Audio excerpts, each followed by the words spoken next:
Momen wisuda di Aula Universitas Islam Negeri Sunan Ampel Unisa Surabaya mendadak viral. Kejadian berawal saat seorang mahasiswi meminta bantuan rektor memfoto dirinya di atas panggung berlatar belakang rekan sesama wisudawan lainnya. Nah, saat mundur untuk berpose, ia kehilangan keseimbangan hingga terjatuh dari panggung.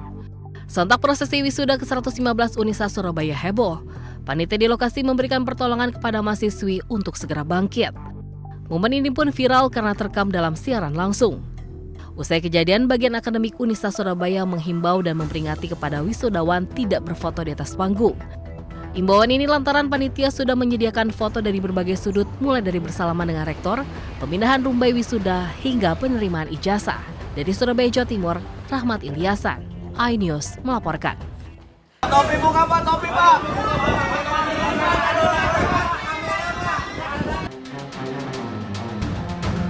Tim 9 Kejaksaan Agung menetapkan Nurman Herin sebagai tersangka dalam kasus tindak pidana pencucian uang yang juga melibatkan mantan Jampitsus Febri Adriansyah.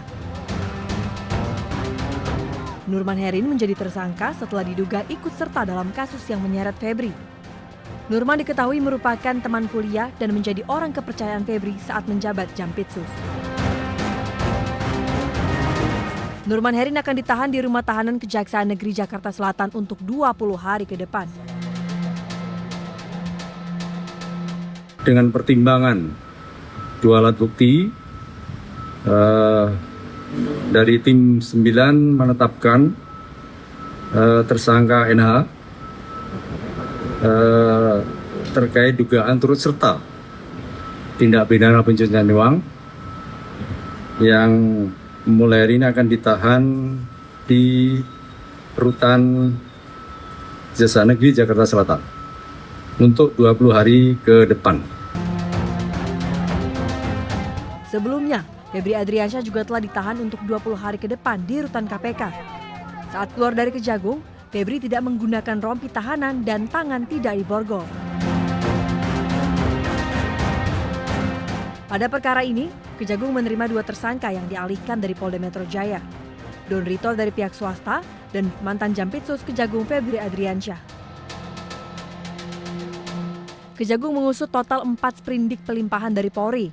Terbaru, tim 9 menerbitkan sprindik baru terkait TPPU temuan emas 74 kg dan uang ratusan miliar rupiah di rumah Febri di Sentul. Sedangkan 3 sprindik lain adalah kasus dugaan korupsi Asabri, Krakatau Steel, dan pengadaan batubara PLTU yang sempat menyebabkan pemadaman listrik. Tim Liputan iNews melaporkan.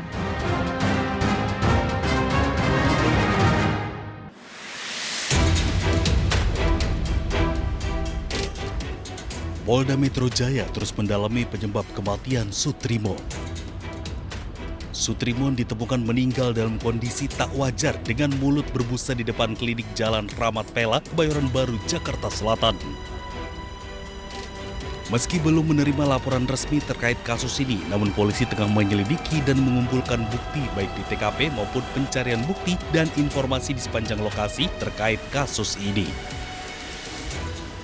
Nah, Polda Metro Jaya pasti akan mendalami informasi sekecil apapun, apalagi terkait tentang hilangnya nyawa seseorang. Apakah itu wajar atau tidak wajar? Ini masih didalami. Pasti nanti kami akan sampaikan kepada teman-teman sekalian update terkini. Tapi yang paling utama adalah kami berterima kasih ada informasi ini berawal dari teman-teman media ataupun penggiat-penggiat media sosial. Sekecil apapun informasi pasti akan didalami oleh Polda Metro Jaya. Sebelumnya, Kamis minggu lalu, Sutrimo ditemukan warga dalam kondisi tak sadarkan diri dan mulut berbusa di halaman klinik Borden. Korban sempat dilarikan warga ke Rumah Sakit Muhammadiyah di Taman Puring, Kebayoran Baru, namun nyawanya tak tertolong. Dikabarkan sebelum meninggal, Sutrimo sempat menelpon saudaranya dan mengeluhkan sakit di bagian lambung. Dari Jakarta, Tim Liputan iNews melaporkan.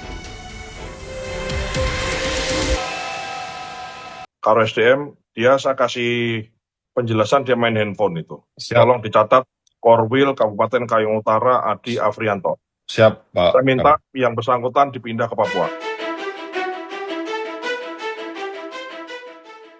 Kepala Badan Gizi Nasional Sudaryono menegur keras seorang pegawai yang kedapatan bermain ponsel saat rapat koordinasi nasional secara daring berlangsung pada Kamis. Sudaryono mendadak menghentikan paparan setelah melihat koordinator wilayah Kayong Utara, Adi Afrianto, yang dinilai tidak fokus dan diduga bermain ponsel. Tak hanya memberikan teguran, dirinya juga langsung memerintahkan agar pegawai tersebut dipindah tugaskan ke Papua. Ini ada Korwil, siapa nih? Korwil Kabupaten Kayong Utara, siapa namanya? Adi Arfianto. Karo SDM, dia saya kasih penjelasan dia main handphone itu. Siap. Tolong dicatat, Korwil Kabupaten Kayong Utara, Adi Afrianto. Siap, Pak. Saya minta yang bersangkutan dipindah ke Papua. Ya, Siap. segera. Tolong diberi surat teguran, surat peringatan 1, 3 kali surat peringatan pecat.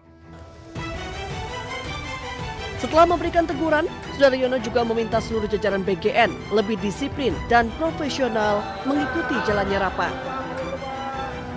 Bahkan ia menegaskan, jika terus mengulang ketidakdisiplinannya, ia tak segan memecat pegawai tersebut.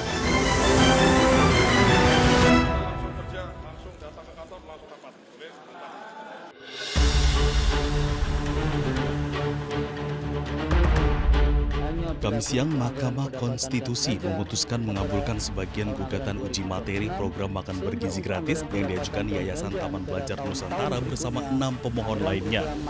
Dalam putusannya, MK memerintahkan anggaran program makan bergizi gratis harus dipisahkan dari anggaran pendidikan paling lambat di APBN 2028. Mahkamah Konstitusi tegaskan makan bergizi gratis bukan bagian dari komponen utama biaya operasional penyelenggaraan pendidikan.